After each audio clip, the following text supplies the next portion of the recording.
Welcome students. Today we will discuss theory part 1 of chapter 17, that is locomotion and movement.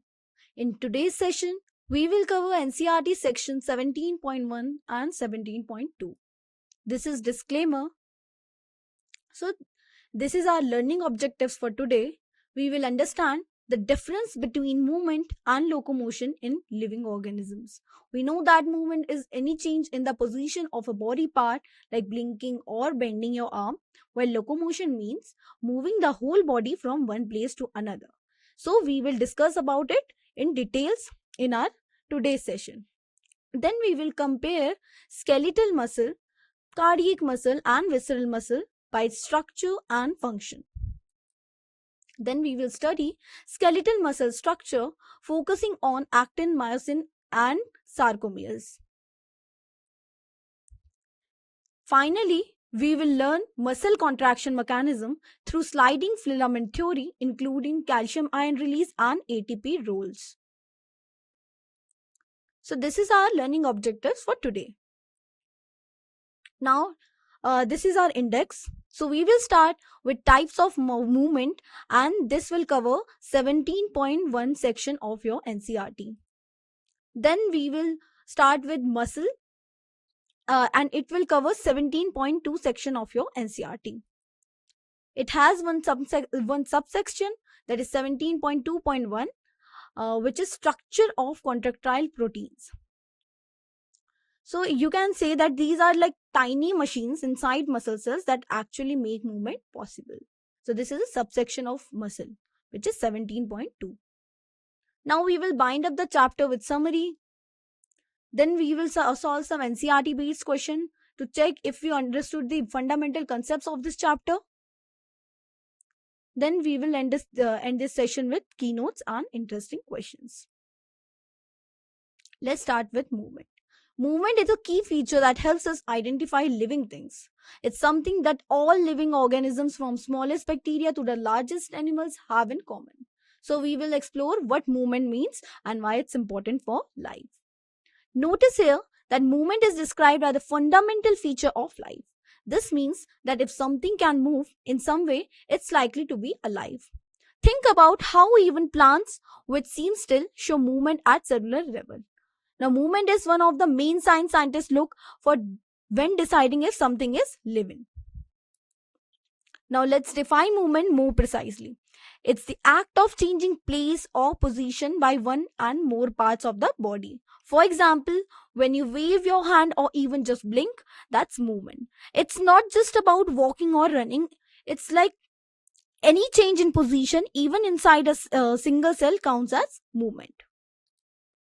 Examples include blinking of eyes, movement of tongue, breathing, etc. Now let's look at the different types of movement found in living organisms. Not all movement is the same. Some happen inside cells while others involve whole body parts. So we will break this down into categories to make them easier to understand. The first type is protoplasmic streaming, which you can see in organisms like amoeba. Imagine the inside of a cell as thick soup that can flow and shift, carrying nutrients and organelles around. It's like the way currents move water in a pond, helping everything inside the cell get to where it needs to go. Next, we have ciliary and flagellar movement. Some cells have tiny hair-like structures called cilia or whip-like tails called as flagella.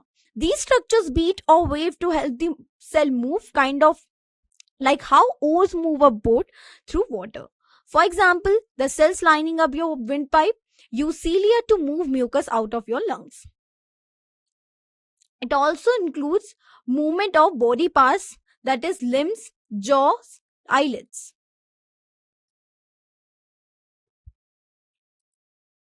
Let's define locomotion. Locomotion is a voluntary movement that results in a change of place. In other words, it's when an organism actively decides to move itself from one spot to another, like when you choose to walk across the room. Examples include walking, running, climbing, as well as swimming. So it's important to remember that all locomotions are movement, but all movements are not locomotions. For example, blinking your eyes or waving your hands are movements, but they don't move your whole body from one place to another.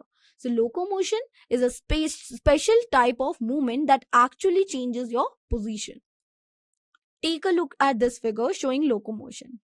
Notice how the body is actively moving from one spot to another. So these kind of visual representation help us connect the definition to what we can see in real life. So in general, locomotion is simply the ability to move from one place to another, and it's a key feature for survival in many species. Now, first, one of the primary reasons for locomotion is searching for food. Just like we go to kitchen when we are hungry, animals, even some plants need to move to find the nutrients they need to survive. This movement can be as simple as plants growing towards sunlight or as complex as a predator hunting its prey. Now, another important reason for movement is seeking shelter. Organisms often need to find safe places to protect themselves from harsh weather, predators, or other dangers. So you can think of how birds build nests or how crabs hide under rocks. So these all are examples of locomotion helping with shelter. Now, locomotion also plays a crucial role in finding mates. Many animals travel long distances or perform special movements to attract partners for reproduction. For example, salmon swim upstream to mate, and fireflies use light signals to find each other. The next, organisms move to locate breeding grounds. Some species, like sea turtles, return to the same beach when they were born to lay their eggs. This shows how movement is often tied to the continuation of species. Escaping predators is another crucial reason for locomotion. Now, quick movement can mean the difference between life and death. So, think of a rabbit darting into its burrow or a school of fish scattering when a shark approaches. These all are survival strategies based on movement. Finally, adapting to climate changes often requires movement. Animals may migrate to warmer areas during winter or move to find water during droughts. This adaptability shows how locomotion helps organisms survive changing environments. So we will continue exploring more about this.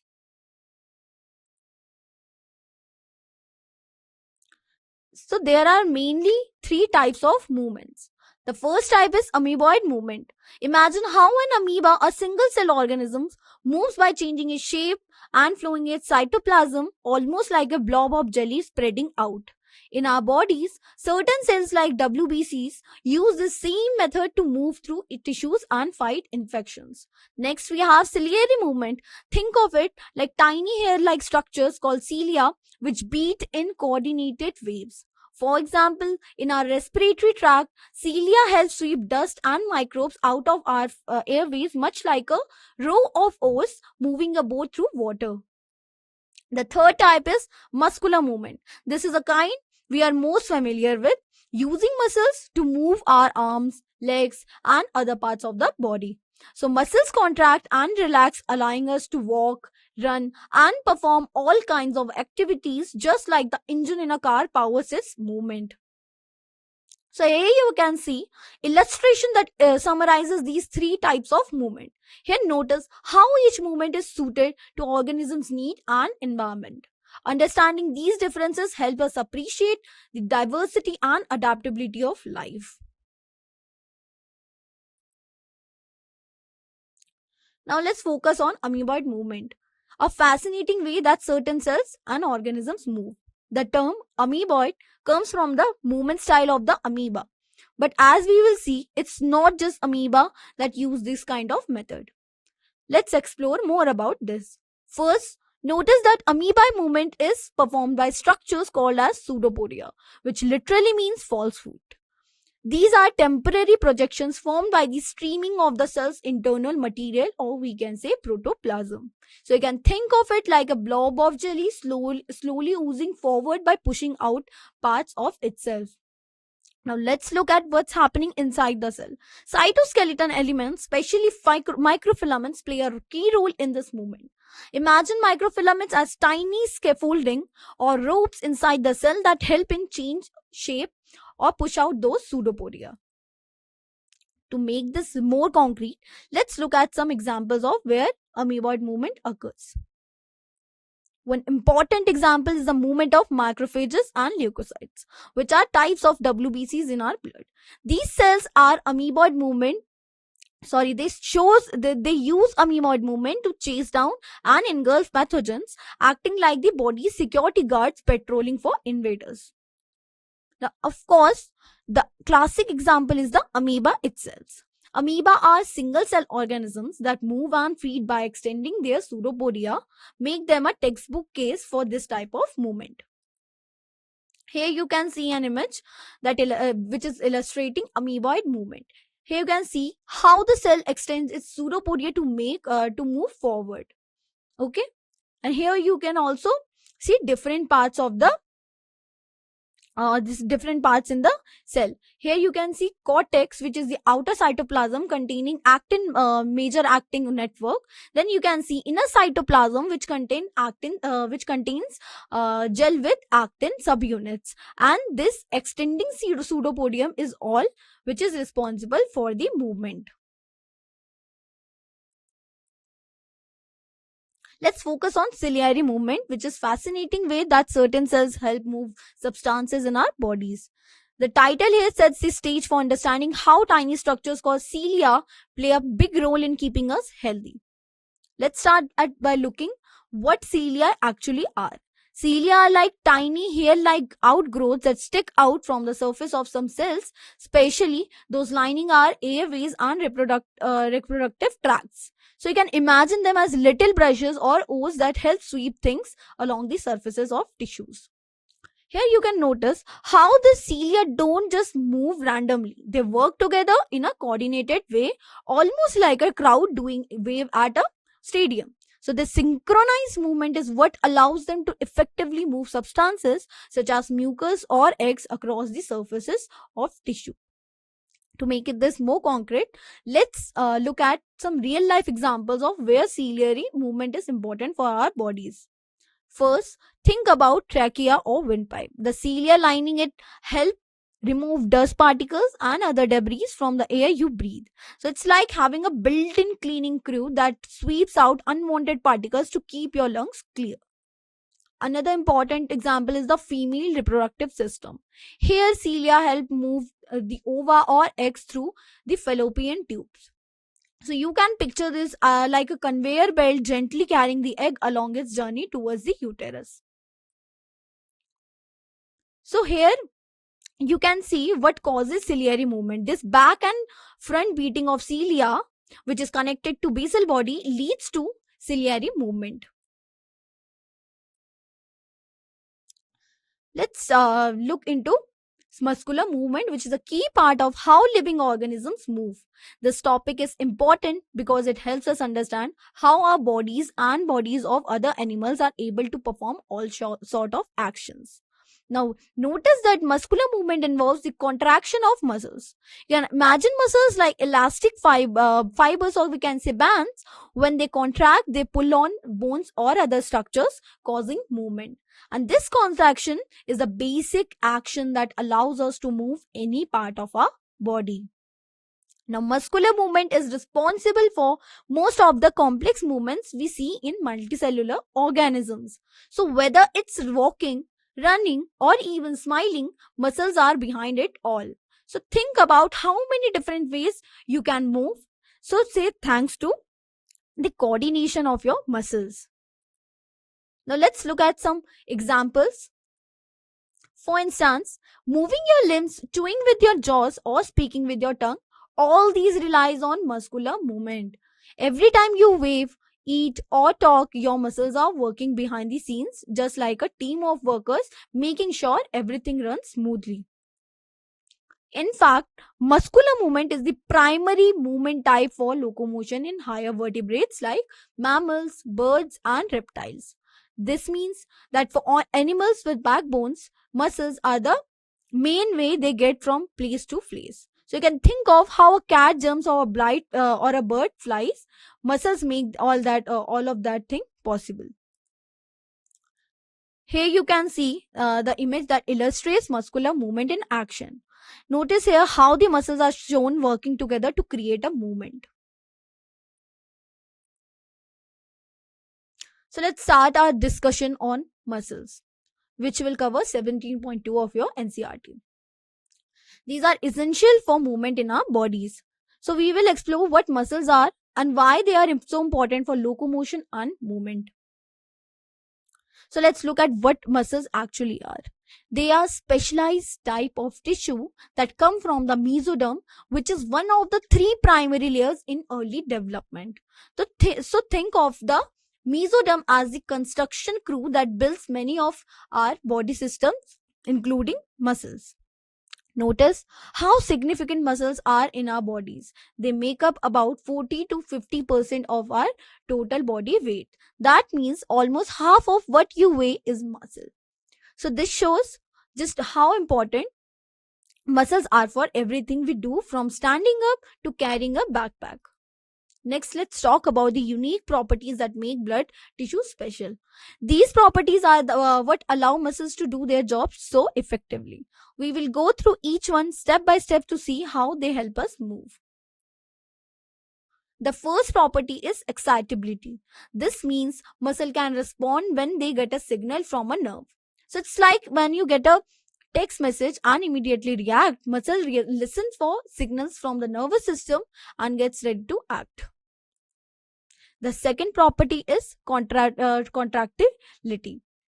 Muscles have the ability to shorten or contract when they are activated. Imagine pulling on a rope to lift something. Your muscles contract in a similar way to create movement. The third property is extensibility. This means muscles can be stretched without being damaged. So think about stretching a rubber band. It can lengthen and then return to its original shape, just like our muscles when we reach or we can say bend. The last property is elasticity. After being stretched or contracted, muscles can return to their original length. It's like a spring that bounces back after you pull it.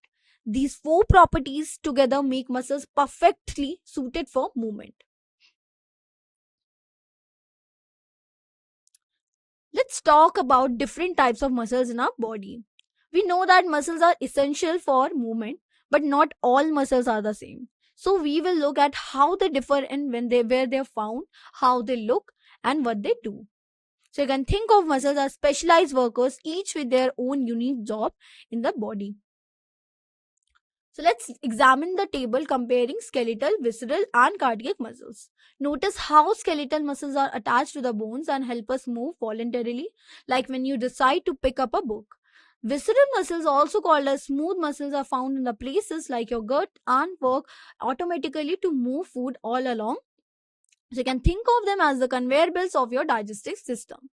Talking about cardiac muscles, it is unique to the heart, working non-stop and involuntarily to pump blood, much like a tireless engine. So pay attention to the differences in appearance and control for each type. This is very important for examination point of view. Now take a look at this diagram showing the structure of three kinds of muscles.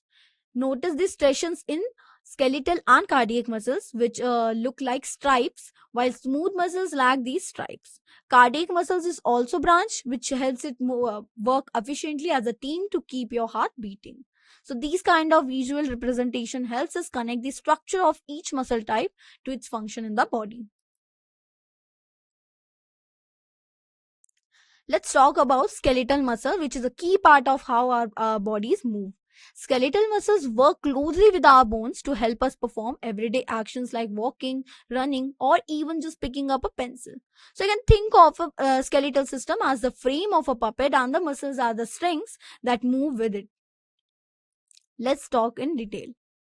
Now notice, skeletal muscles are attached to the bones. This connection is what allows us to move our arms, legs, or other parts of our body. So you can imagine your muscles as ropes pulling on the bones to create movement, just like how pulling on puppets string move its limbs. Importantly, the activities of skeletal muscles are under voluntary control. This means we can decide when to move these structures, when to move these muscles. So say thanks to signals from our CNS, or we can say nervous system. For example, when you choose to wave your hand or jump, it's your brain sending a message to those muscles to contract. Talking about skeletal muscle specifically, it is also known as striated muscle. The term striated refers to the stripe pattern you can see under a microscope. So this is a unique feature that helps us identify skeletal muscle compared to other types of muscle in the body. The reason for this striped appearance is the alternate arrangement of I bands and A bands within the muscle fibers. So think of it like a zebra strips. These bands create a pattern that is visible when we look at the muscle under microscope. This structure is important for how the muscle contracts and relaxes. Let's talk about the main function of skeletal muscle. These muscles are primarily responsible for movement and for changing our body posture. Whether you are standing up or straight or bending over to tie your shoes, it's your skeletal muscles at work. To sum up, skeletal muscles are mainly involved in locomotory actions or movements like walking, running, or jumping, and in helping us maintain or change our body posture. Every time you move from sitting to standing or shift your position, these muscles are doing their job. So you can see structure of skeletal muscles, you can see blood vessels, sarcolemma, muscle fibers, everything here. So these are major components of skeletal muscle. So we have learned that skeletal muscles are the ones that are attached to our bones that help us walk, run and do every activity possible. Understanding their structure is like looking under the hood of a car to see how all parts work together to create movement. Let's examine the organization of skeletal muscle. It's not just one big piece, it's made up of several layers, each with its own role. So you can think of it like a bundle of cables inside a larger cable, all working together to make the muscle strong and flexible. Now notice how the muscle is organized in a hierarchy. The whole muscle is made up of fascicles, which are muscle bundles, and each fascicle contains many muscle fibers. So you can imagine this like a rope made up of smaller ropes, and those smaller ropes are made up of even finer threads. This structure gives muscles both strength as well as flexibility. So give a closer look at this organization. Here fascicles or muscle bundles are the first level of grouping inside a muscle. Each muscle fascicle is held together by a connective tissue called as fascia, specifically the perimysium. You can think of fascia as the plastic wrap that keeps all the bundles together, providing support and protection, much like the casing around the electrical wires. So this image shows the actual structure that we have been discussing. Take a moment to look at how the muscles, fascicles and muscle fibers are attached. So visualizing these kind of images or specifically these layers helps us understand how muscles control and generate movement.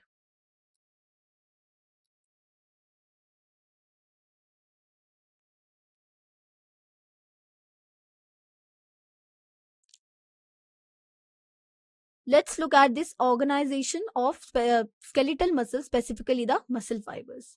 So imagine them as a bundle of long threads. Each thread is a muscle fiber, which is actually a single muscle cell. These fibers are grouped together in a bundles, and each one is wrapped in a protective layer called the endomysium, kind of like how each wire in a cable is insulated. This structure helps muscles contract and efficiently and protects each fiber. Here you can see the structure that we have just discussed. Here notice how the muscle fibers are bundled together and surrounded by connective tissue.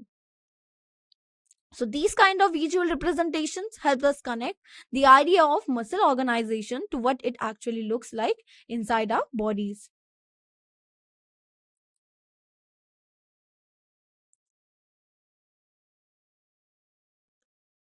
Let's start by looking at the basic unit of muscle tissue, the muscle fiber, which is also called a muscle cell. This is the building block that allows our muscles to contract and produce movement. So we will break down its structure and see how each part plays an important role in movement. First, notice that each muscle fiber is surrounded by a special plasma membrane called as sarcolemma. You can think of the sarcolemma as the protective tissue, or we can say skin, around the muscle cell, keeping everything safe inside and helping to transmit signals that tell the muscle when to contract. Inside the muscle fiber, the cytoplasm is given a special name, sarcoplasm. Just like the cytoplasm in other cells, the sarcoplasm is the jelly-like fluid that fills the cells and holds all the important structures in place. So you have to remember that in muscle cells, many parts get unique names to highlight their special functions. Now let's talk about an interesting feature. The muscle fiber is called a syncytium. Okay. This means it's not just a regular cell, it's actually a large cell formed by the fusion of many smaller cells. This gives us some unique properties which we will explore in the later slides. The reason we call it syncytium is that because each muscle fiber contains many nuclei, not just one. So imagine a long train with many engines instead of just one at the front. This helps the muscle fiber manage its large size and coordinate its activities more efficiently. Now let's focus on another important structure, the sarcoplasmic reticulum. This is a network found inside the muscle fiber, and it plays a crucial role in muscle contraction. So you can think of it as the cell's internal storage and delivery system. The sarcoplasmic reticulum is actually a specialized form of the endoplasmic reticulum, which you might remember from general cell biology. In muscle fibers, this network is adapted to help with unique needs of muscle contraction. One of the main jobs of the sarcoplasmic reticulum is to store calcium ions. Calcium ions here acts like a key that unlocks the process of muscle contraction. When the muscle needs to contract, calcium is released from the sarcoplasmic reticulum to trigger the process. This is a great example of how organelles are specialized for the cell's function. Here you can see an image that shows the structure of a muscle fiber and its components. So take a moment at how the sarcolemma, sarcoplasm and sarcoplasmic reticulum are arranged here. Now we are going to explore more about myofibrils, which are essential structures inside our muscle cells. Myofibrils are like the tiny threads that make up the fabric of our muscles, helping them contract and move. So let's see what makes them so special. Notice that myofibrils are made up of filaments arranged in parallel with the sarcoplasm, which is the liquid inside muscle cells. So you can think of sarcoplasm as a cytoplasm of muscle cells, and the filaments are tightly packed ropes running side by side, giving muscles their strength as well as structure. Now let's look at a unique feature of myofibrils, that is the bending pattern. These bands are like strips on a zebra, and they help us identify different parts of the myofibril under a microscope. This pattern is key to understanding how muscles do contract. The first type of band is the dark band, which is also called as A band or anisotropic band. So imagine this as the darker stripe in the muscle fiber, which appears dark because it contains thick filaments. These thick filaments play a major role in muscle contraction. Next, we have the light band, known as I band or isotropic band. This is the lightest stripe you see, which is made up of mostly thin filaments. The altering dark and light bands give muscles their straightened or striped appearance. So each myofibrin shows a repeating pattern of dark and light bands along its length. This alternating pattern is what makes skeletal muscles and their characteristic stripe look much like the pattern on a barcode or piano keyboard. So you can see here sarcolemma, microfibrin and dark and light components in muscle fiber.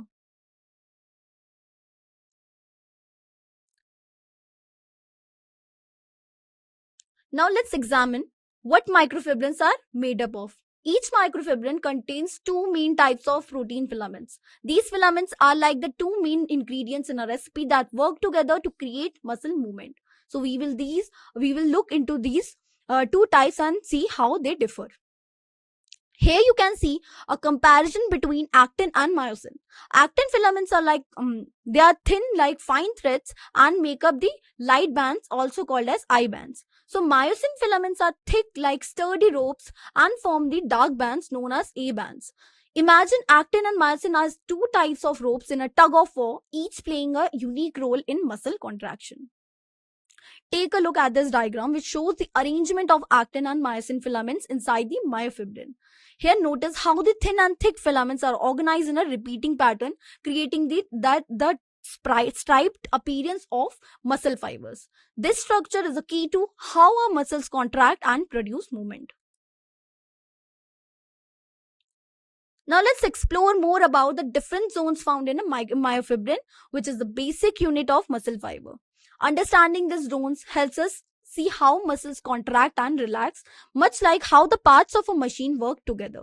Let's start by looking at the Z line, one of the key structures in myofibrin. Let's focus on Z line first. The Z line here acts like a boundary or a divider within microfibrin, separating one sarcomere from the next.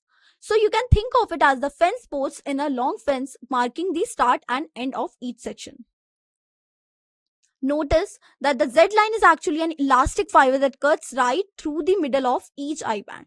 This elasticity is important because it helps the muscle return to its original shape after contracting, much like a stretched rubber band snapping back. Now, another key important point here is the thin filaments, which is also called as actins. They are firmly attached to the Z line. So you can imagine the Z line as anchor, holding these actin filaments in a place so they can slide during muscle contraction. Now let's move on to another important zone, which is the M line. The M line is found right in the center of the sarcomere, and it plays a crucial role in keeping everything organized during muscle movement. The M line is a thin fibrous it is a fibrous membrane located in the middle of the A band. So you can think of it as the central support beam in a building, providing structure and stability to the entire sarcomere. The main job of the M line is to hold the thick filaments, which is also known as myosin, together and keeping them properly aligned. This ensures that the muscle contracts smoothly and efficiently, just like gears in a machine working in a sink. So you can see cytoskeleton components of myofibrin here. You can see each regions here.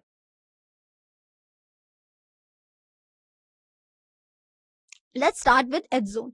This is a specific area inside the myofibrin, and it's important for understanding how muscle contraction happens. So we will break down what makes the H zone unique compared to other regions.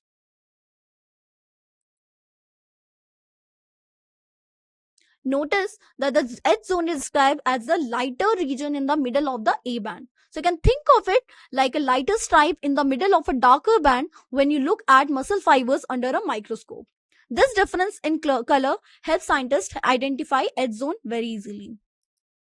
Now what's special about the H zone is that thin filaments don't overlap with the thick ones. Imagine here two types of ropes lying side by side, but in this region, only a thick rope is present. So this lack of overlap is important for how muscles contract as well as relax.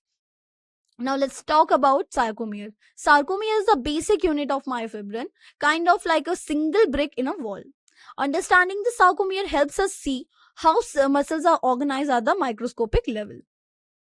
So sarcomere is the segment of myofibrin that lies between two Z lines. So you can picture it as a space between two fence posts with each sarcomere lined up end to end. This arrangement is what gives muscle its type appearance.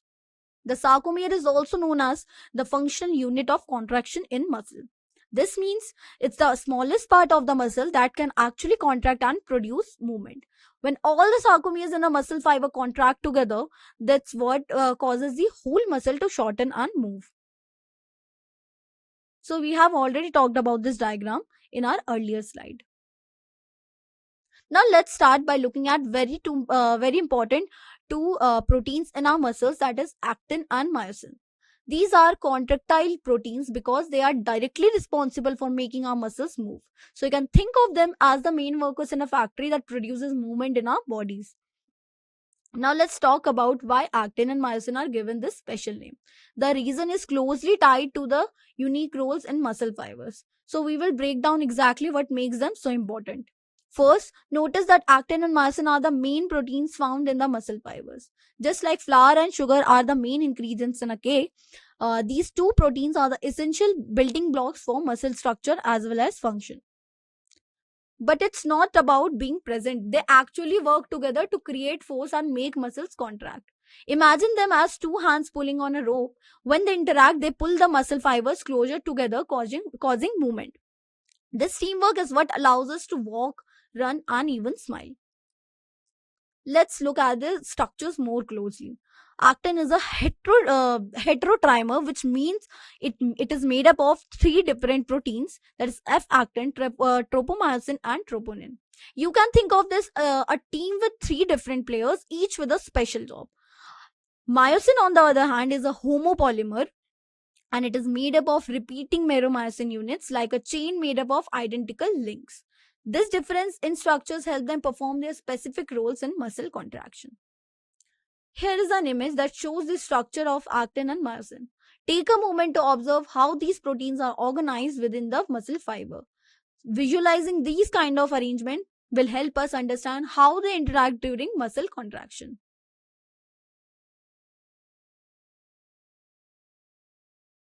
Let's explore more about the structure and components of actin filaments, which are crucial for movement in our muscles. So, think of actin filaments as a rope in a tug of war game inside our muscle cells, helping them contract as well as relax. We will break down each part step by step so you can see how these tiny structures work together to make movement possible. Let's start with F actin, which is also known as filamentous actin. This is the main building block of the actin filament. So you can imagine F actin as the long twisted rope that forms the backbone of the filament. Now each actin filament is actually made up of two F strands, or we can say two F actin strands. Picture two ropes lying side by side. These are the two F actins that come together to form the thin filament in muscle fibers. This is a key point from your NCERT exercise. Now, these two F actin filaments don't just sit next to each other, they are helically wound around each other, forming a double helix. It's like twisting two strings together to make a stronger, more stable rope. This helical structure is important for the filament's strength as well as flexibility. Each F actin itself is made up of many smaller subunits, which are called as G actin, which are globular protein. Think of G actin as beads and F actin as string of these beads all joined together. These polymerization gives the filament its length and structure. Let's talk about tropomyosin. This is another important protein found in actin filament. So you can think of tropomyosin as a protective ribbon that runs along the length of the actin filament. Now the tropomyosin is a filamentous protein, meaning it's long and thread-like, just like F actin. Its shape allows us to fit snugly along the actin filament, almost like a cover or sheath. Two tropomyosin run close to the F actins throughout its length. Now, tropomyosin is also called an actin binding protein because it attaches directly to the actin filament. In the resting state, tropomyosin acts like a safety cover, masking the active binding sites on actin so that the myosin can't attach. Now, this prevents unwanted muscle contraction when the muscle are at rest. So we have already discussed the structure of actin. Here you can see the position of troponin, tropomyosin, and F actin.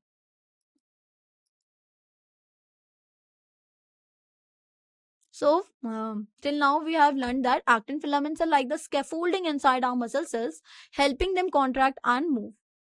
Understanding these components are key to seeing how our muscles work at the microscopic level. Let's talk about troponin. Troponin is a crucial protein that plays a big role in muscle contraction. Think of troponin as a kind of switch that helps control when muscles tighten or relax. So we will see how it works in next slides. Now, troponin is actually made up of three different parts or subunits, which is why we call it heterotrimeric protein. Each subunit has its special job, and together they help regulate muscle movement. Let's break down what each subunit does. So here's a table showing three subunits of troponin and their functions. Troponin C binds to the calcium ions, acting like a sensor for when the muscle should contract. Troponin T here anchors the whole complex to another protein called tropomyosin and troponin 1, which blocks the myosin binding site on acting when calcium is low, preventing contraction. Now imagine these subunits working together like a team and each with a specific role to control muscle contraction. So take a look at this diagram, which visually shows the troponin complex and its subunit, how they are arranged. Notice how each parts connects to actin and tropomyosin, helping to regulate muscle contraction. So these kind of image help us show how structure and function are closely linked in biology. Let's focus on structure and components of myosin, a key protein involved in muscle movement. Myosin is essential for how our muscles contract and help us move. We will break down its structure step by step so you can see how each part plays an important role in locomotion. First, myosin is a homopolymer, which means it is made up of repeating units of the same type of protein. These units are called as meromycin. So you can think of it like a long chain where each link is the same kind of building block. Now, meromycin itself is a monomeric protein, meaning it's a single unit or subunit of the larger myosin molecule. So you can imagine meromycin as a single Lego piece that, when combined with others, builds the full myosin structure. Now, each meromycin is made up of two main parts. It's important to understand these parts because they each have specific, or we can say important functions in muscle contraction. Let's look at what these two parts are called. The first part is called as heavy meromycin, or we can say HMM for short. This is the larger or more, and we can say more functionally important part of the molecule. So we will focus on what makes HMM special in next steps. Now, HMM contains a globular head and a short arm. So the globular head is like the round knob at the end, and short arm connects it to the rest of the molecule. This structure is crucial for how myosin interacts with other proteins during muscle contraction. The globular head of HMM acts as an active ATPase enzyme. This means it can break down ATP, which is the energy currency of the cell. Just like a motor needs fuel to run, the myosin head uses ATP to power muscle movement. Now, this globular head also has binding sites for ATP and active sites for actin. In simple terms, it can grab onto ATP for energy and latch into acting another protein in muscle fibers. This interaction is what actually causes muscles to contract. Let's talk about cross arm formation. The head and short arm of myosin stick out from the main filament, almost like arms reaching out from a central body. This arrangement is a key for how myosin pulls on actin during contraction. Specifically, the head and short arm extend outward from the surface of polymerized myosin filament. So you can picture this like spokes sticking out from the hub of a wheel, ready to interact with other parts of the muscle fiber.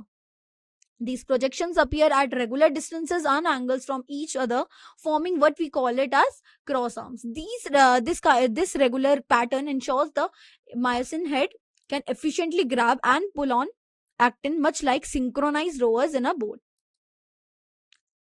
So you can see the structure of myosin monomer.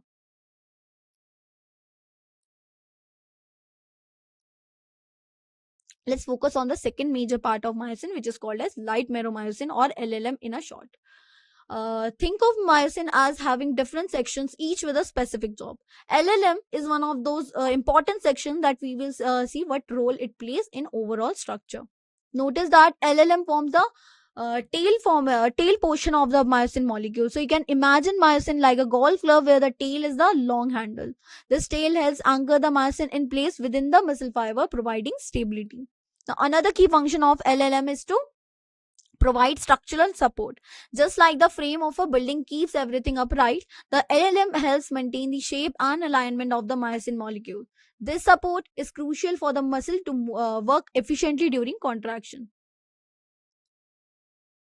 So we have already talked about this picture. Let's dive into the mechanism of muscle contraction. This is a key process in how our bodies move from walking and running to even blinking our eyes. So we will break down each step so that you can see how muscles actually generate movement. Let's start with the foundation, the sliding filament theory. So think of this like two sets of ropes sliding past each other to shorten a muscle. This theory explains how muscle contract at the microscopic level. The basic principle is that thin filaments slide over thick filaments. Imagine pulling a rope over another rope so that they can overlap more. This is how the muscle shortens and creates movement. So it's a simple sliding action, but it powers everything from lifting your arm to jumping. Now let's look at the key components that involve in the process. Just like a machine needs a different parts to work, muscle contraction relies on different several important structures and muscles. So we will go through each of them one by one. Now, first we have the motor unit. This is like a control center. It's made up of motor neuron and all the muscle fibers it connects to. When the neuron sends a signal, all those muscle fibers contract together, much like a conductor leading to an orchestra. Next is the neuromuscular junction, also called as motor end. This is the meeting point between the motor neuron and the muscle cell membrane, or we can say sarcolemma. Important molecules here includes acetylcholine, which acts as a transmitter, a neurotransmitter to be specific, calcium ions, or we can say Ca2 plus plus, and ATP. Let's start with the very first step, the signal for muscle contraction. This is like the starting whistle in a race. Without this signal, the muscle wouldn't know when to contract. It's the body's way of telling the muscle, get ready to move. This signal is sent by the CNS, or we can say central nervous system, through a special type of nerve cell, or we can say which is called as motor neuron. So you can imagine the CNS as the control center, like the main office in a factory, sending instructions down the line to the workers. In this case, it is the muscle fibers. The signal travels down the muscle neuron and reaches a special connection point, which is called as neuromuscular junction.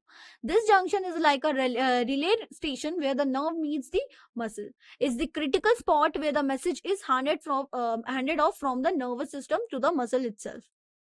Now let's look at what happens next. The release of neurotransmitters are the chemical messengers that help pass the signal from the nerve to the muscle. So you can think of them as the delivery people carrying the message across the gap. Now specifically, the neural signal causes the release of neurotransmitter called as acetylcholine from the end of the nerve. Acetylcholine is like a key that unlocks the next step in the process, allowing the message to continue into the muscle fiber. When acetylcholine is released, it generates an action potential in the sarcolemma, which is the outermost layer, or you can say membrane, of the muscle fiber. This is similar to flipping a switch that turns on the machinery inside the muscle, getting everything ready for the contraction. Here you can see the diagram that shows these steps visually. Notice here how the signals travel from nerve to the muscle and how acetylcholine plays an important role in passing on to the message.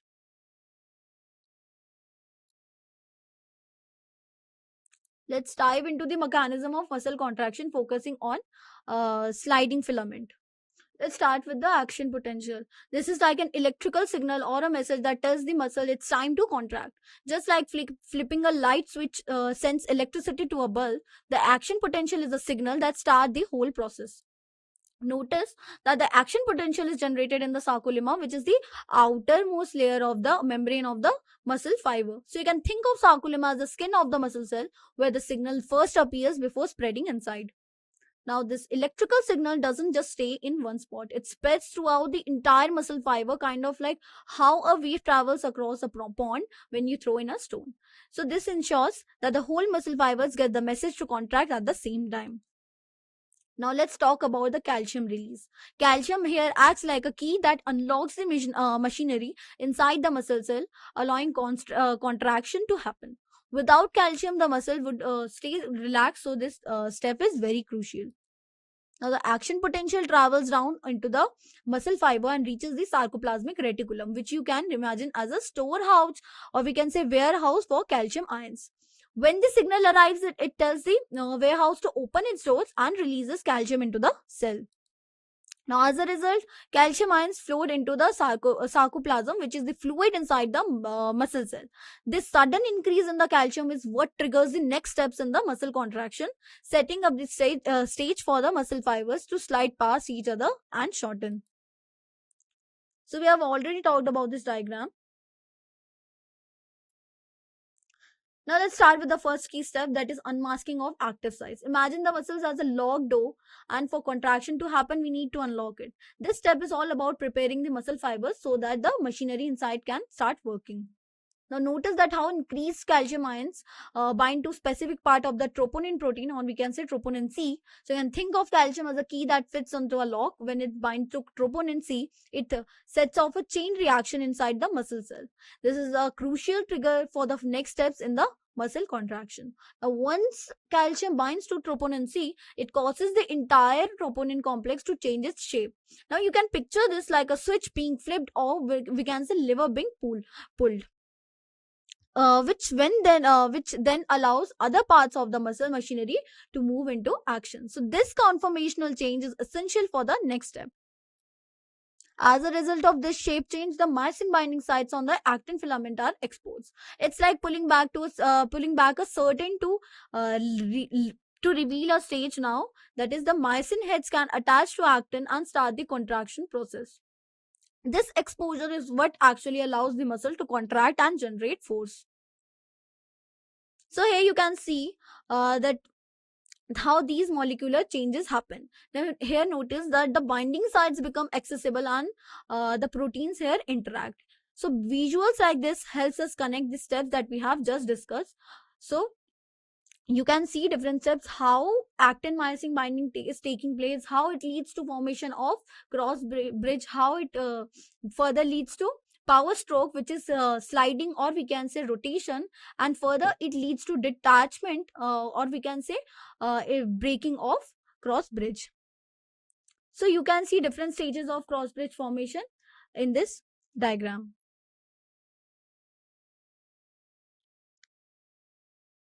So cross bridge formation and contraction of the muscle fiber. So imagine the muscle fibers as rope with tiny hooks that grab and pull to create movement. This is where the action begins, and with setting up the stage for muscle contraction. Now here the energized myosin head, which has just broken down ATP into ADP and phosphate, attaches to the active site on actin. So you can think of myosin heads like hands reaching out to grab into actin, ready to pull. So this energy transfer is what powers the movement. Now this connection between the myosin head and actin forms what we call this as cross bridge. So you can picture it like a bridge linking two sides of a river, allowing force to be transmitted from one filament to another. This cross bridge is essential for muscles to generate force. Next, the myosin head pivots, pulling the attached actin filament toward the center of the A band. It's similar to rowing a boat, that is the oar, or we can say here, in this case, myosin head pulls the water, that is actin, in this case closure with the each stroke. This movement is what actually causes the muscle to shorten. As actin filaments are pulled inward, the Z lines which are attached to these actins also move closer. Think of Z lines as the end of the spring being compressed. This inward movement is a key part of how the entire muscle fiber shortens during contraction. This whole process results in shortening of the sarcomere, which is the basic unit of muscle fiber.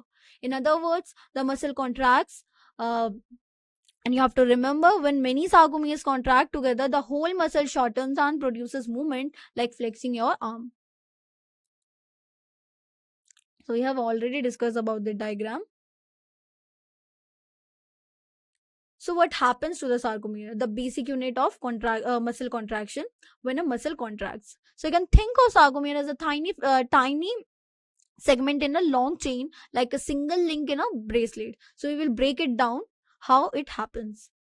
Now let's look at the I bands. When muscle contracts, the I bands get reduced in size. So you can imagine the I bands as the lighter sections at how end of the sarcomere, and the muscle shortens. These sections further get squeezed smaller, almost like the ends of a accordion being pushed together. Now the Z zone further disappears. Talking about Z line, these are the These are the borders, or we can say walls, at each or end of the sarcomere. So you can see during contraction, the Z lines are pulled closer together, which shortens the entire sarcomere. So it's similar to pulling the ends of a spring toward each other. The whole unit here gets shorter. So at the end, what happens? I bends get reduced, edge zone disappears, and Z lines are pulled closer together, which leads to foreshortening of the sarcomere.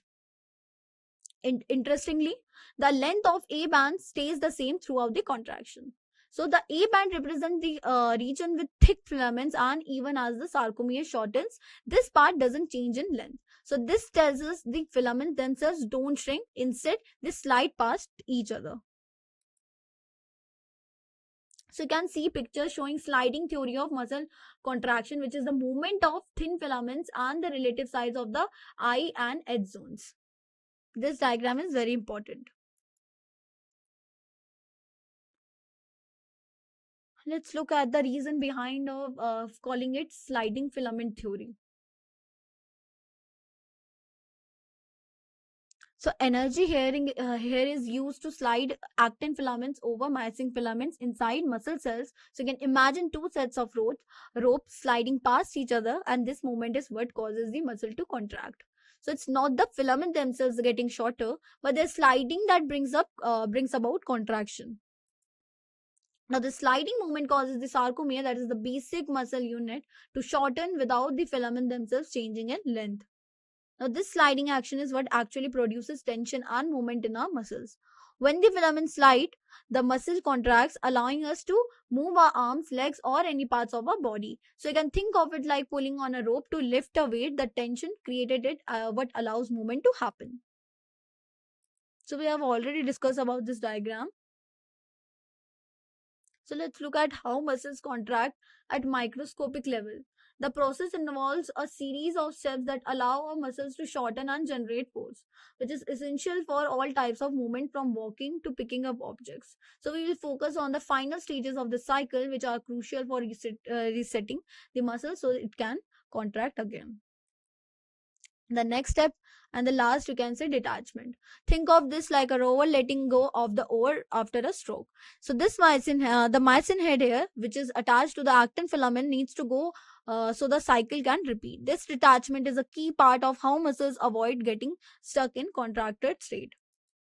Now here the myosin head releases ATP and inorganic phosphate, which are produced during the previous power stroke. So you can see this release brings the myosin head back to its relaxed state, preparing it for the next step. So it's like the spring returning to its original position after being compressed. Now a new ATP molecule binds to the myosin head, and this binding is what actually causes the myosin to detach from the actin filament. So you can imagine ATP as a reset button. Without it, the myosin would stay stuck to actin, which is what happens in rigor mortis after that.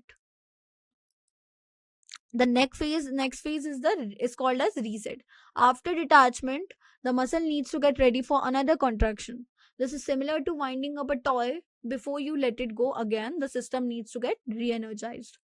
Here the ATP that is bound to the myosin head is hydrolyzed, meaning it's broken down into ADP and PI, which is inorganic phosphate. So this reaction releases energy, which recox, or we can say re-energizes the myosin head, making it ready to bind to actin and start a new contraction cycle. This step is essential for continuous muscle movement, like when you are running, or we can say typing. So I've already talked about this diagram showing contraction of muscles.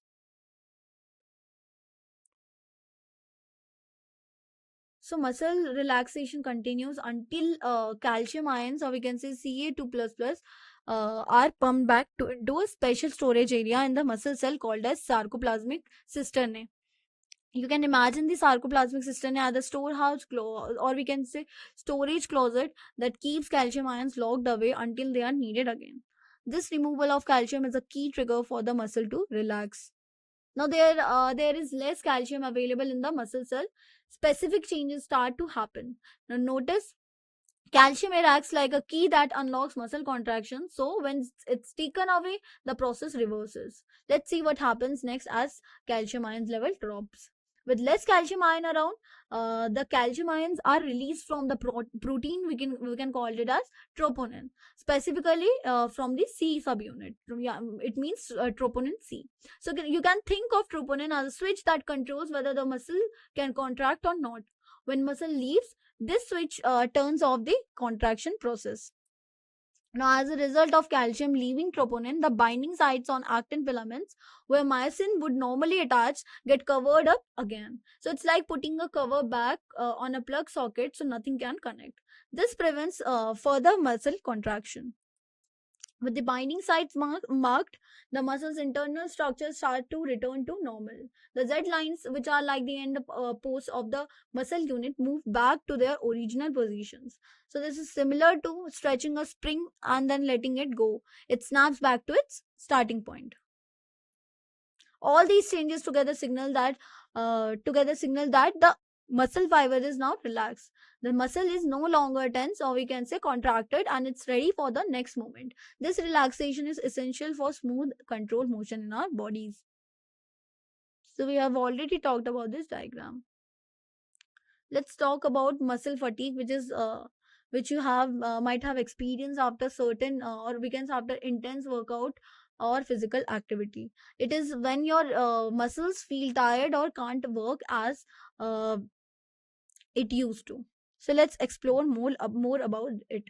Now, first notice that repeated activation of muscles, like when you keep running or lifting weights, leads to buildup of lactic acid. So you can think of it like a car engine that start to overheat if you keep reviving it without a break. Okay, the more you use your muscles without rest, the more lactic acid will accumulate.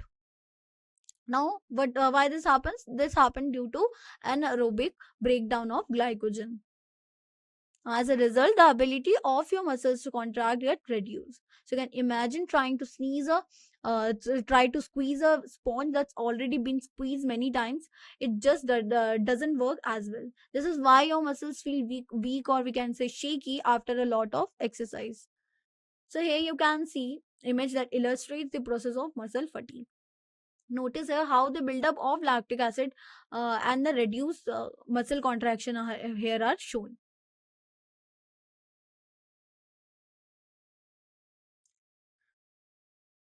Let's talk about myoglobin. This is really important molecule in our bodies, and especially when it comes to how our bodies, or we can say how our muscles work. Now notice that myoglobin is an iron, or we can say an oxygen binding protein, and it's red in color. You can think of it like a tiny oxygen storage tank inside our muscles, holding on to oxygen. Thanks here you can say thanks to the iron it contains, just like how a magnet holds onto a metal. This red color pigment is actually what gives muscles their reddish appearance. Now let's see where myoglobin is found. It's present in muscle fibers both in heart and in skeletal muscles. So whenever you use your arms or legs or even your heart is beating, myoglobin is there, helping those muscles working efficiently. So you can think of it as a special helper inside every muscle cell. Now let's talk about what myoglobin actually does. Its main function is to store and transport oxygen within the muscle cells. This is especially important during exercise, or we can say any kind of physical activity where muscles need extra energy quickly. Now, so to sum up, we can say myoglobin acts like an energy delivery service for our muscles, making sure they have the fuel they need to keep working. So remember, without myoglobin, our muscles would tire out much faster because they wouldn't get enough oxygen. So we will continue, or we will explore more about it.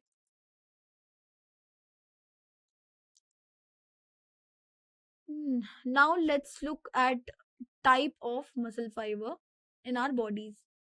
This is important because type of muscle fiber uh, you have can affect how your muscles work during different activities like running or lifting weights. Let's examine this comparison table between white and red muscle fibers. Notice here how red muscle fibers have a high myoglobin content, lots of mitochondria, and are called as aerobic muscles because they use oxygen efficiently. So you can think of them as the marathon runners of your body. On the other hand, white muscle cells have less myoglobin, fewer mitochondria and are called as anaerobic muscles, because you can think of them like sphincters, providing quick bursts of power but tiring quickly. So emphasize how these differences explain why people are better at endurance sports while others excel at short intense activities. So here we can look that image showing two types of muscle fiber. Notice the color difference. Here red appears look darker. Red fibers look darker due to more myoglobin content, while the white fibers appear paler. This is these kind of visual representation will help us connect the structural differences to their functions in the body. So remember, both types are important, and our muscles usually have a mix of both to handle different physical demands. Now, this is the summary. So, today we have learned movement is essential for living beings, with locomotion being a specific type that results in location change. We have also covered that human cells exhibit three types of movements, which is amoeboid movement, ciliary movement, and muscular movement, with muscles comprising 40 to 50% of our body weight. We have also covered three muscle types, that are skeletal muscle, which is voluntary or straighted, visceral muscle, which is involuntary and smooth, and cardiac muscle, which is involuntary and we can say straighted. Then we have learned muscle fibers contain myofilaments made up of actin and myosin proteins, with sarcomere being the functional unit of the contraction. Then we covered muscle contraction occurs through sliding theory filament, which is very important, and it got initiated by nervous system signals regulated by calcium ions. And we have also learned about muscles, that it can be either red, or we can say aerobic, or with more myoglobin content, or it can be white with which is anaerobic, and it contains less myoglobin, with fatigue occurring due to lactic acid buildup. So this is the summary of a chapter that we just covered. Now this is question number 1, and the question is, during muscle contraction, which of the following statement is correct? We have given 4 statements. Let's see the which option is correct. Here option C is correct. So during contraction, H zone actually decreases, or we can say disappears. Why does this happen? It's because the thin filaments, which are like tiny threads, slide deeper into the A band area of the muscle fiber. So you can picture two sets of teeth sliding into each other. The more they overlap, the less space this is in the middle. So as a result, the overlap between the thick and thin filaments increases. This is like two hands with fingers interlacing more and more as they come closer. So the more they overlap, the less empty space is left in the center. Now, edge zone is the central part of the thick filament, not overlapped by the thin filaments. So we have already discussed about this diagram, which is showing contraction of the sarcomere. So option C is correct in this case. This is next question, and it is match the following. We have to correctly match column 1 with column 2. Let's see the answer. So here option number A is correct, which is A is matched with 1, B is matched with 4, C matched with 3rd, and D matched with 2nd. Let's discuss the answer in details. Red muscle fibers are like the marathon runners of our muscles. So they have lots of myoglobin and many mitochondria, which means they are really good at using oxygen for long lasting steady activity. So you can think of them as the muscles that help you stand or walk for a longer period of time without getting tired. The white muscle fibers, on the other hand, are built for quick power burst of activity, like we can say sprinting. They have less myoglobin, so they don't store as much oxygen, but they have a high amount of sarcoplasm reticulum, which helps them contract quickly. So you can imagine these as your body's sprinters. Now, cardiac muscles are special because they make up your heart. So they have a branch structure and intercalated disc, which help the heart muscle fibers, or we can say cells, connect and communicate efficiently. So it's like a team of rowers in a perfect sync, making sure your heart beats smoothly.